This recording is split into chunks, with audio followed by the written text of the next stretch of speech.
23 ஒரு 17D போச்சு. நாங்கள் நிற்கிறது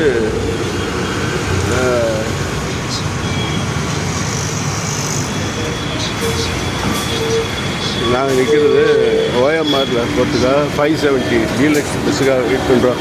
பஸ் பாஸ் எடுத்துக்கிட்டியா?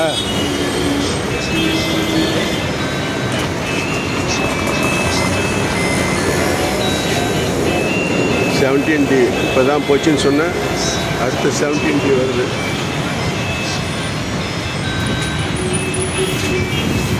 இதில் இன்னொரு முக்கியமான விஷயம் என்னென்னா, இஎஸ்ஐலேருந்து இதுக்கு சுற்றிக்கிட்டு டிப்போக்கு போகுது. அந்த இஎஸ்ஐலேருந்து நேராகவே போகலாம்ல. இஎஸ்ஐலேருந்து சுற்றிட்டு போகிறதுக்கு பஸ்ஸில் எத்தனை பேர் இருக்காங்க பாருங்கள். 1 2 3 4 5 6 பேர் தான் இங்கே இருக்காங்க.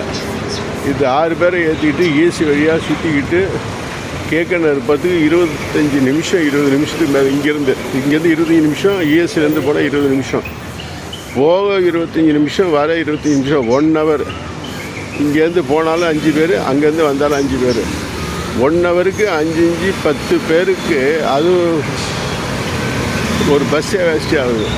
ஏன் இஎஸ்சிலேருந்து அப்படியே அவங்கள நிறுத்தி இஎஸ்சி இவங்க நிறுத்திக்கிட்டு பஸ்ஸை அடுத்த பஸ்ஸில் அதே வேறு ஒரு பஸ்ஸில் ஏற்றி விட்டுட்டு எழுதி கொடுத்துட்டு போகலாம்ல. அதனால தான் வாரியத்துக்கு ஏற்பட்ட லாபம் இருக்கும்ல.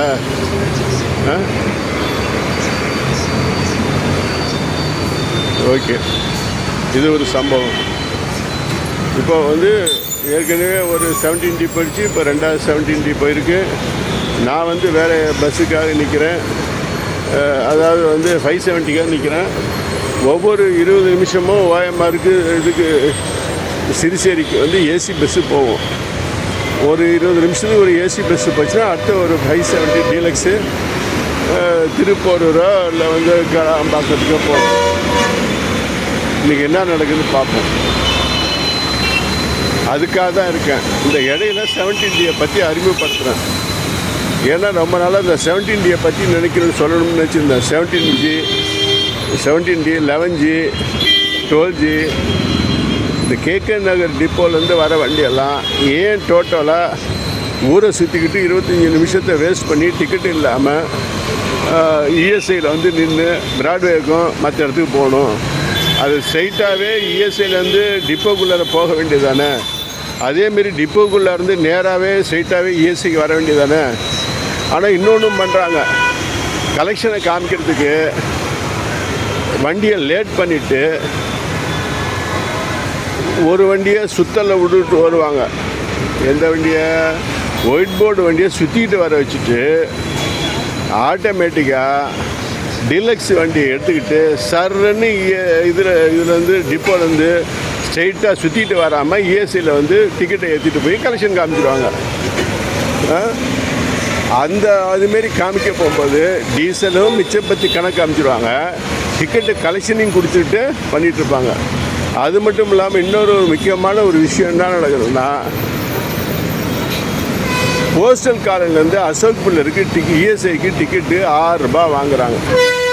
அதேமாரி இந்த அசோக் பில்லர் டிப்போ நின்று போஸ்டல் காலனிக்கு போனாலும் பேங்க் ஸ்டாப்பு அஞ்சுகம் பள்ளிக்கூடம் தான் ஸ்டாப்பிங் ஸ்டேஜ். அதுக்காக 6 ரூபாய் வாங்குகிறாங்க. இப்போ ஒரு ஏசி பஸ்ஸு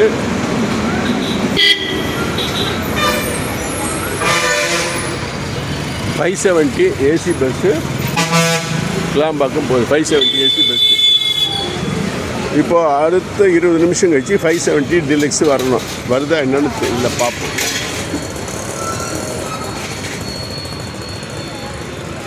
அதே மாதிரி அந்த பஸ்ஸை ஸ்ட்ரெயிட்டாகவே டிப்போவுக்கு எடுத்துகிட்டு போனால் கேகே நகர் டிப்போவில் ஜனங்க இருப்பாங்க.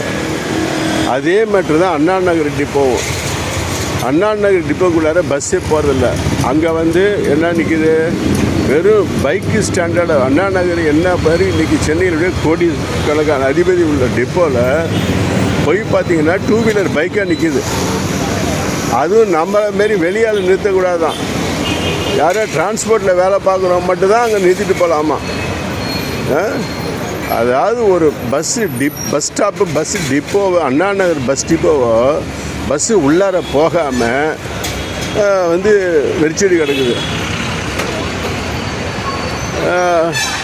இந்த அடுத்த கிளாம்பாக்கம் 570 ஏசி பஸ்ஸு 20 நிமிஷம் கழிச்சு வரணும், 5 நிமிஷத்துக்கு அடுத்த பஸ்ஸு வந்துடுச்சு. அப்போது இதுக்கு அர்த்தம் என்னன்னு புரியல. திருப்பூர் பஸ்ஸு வண்டி வந்துச்சு வா வா வா வா வா வா வா வா வா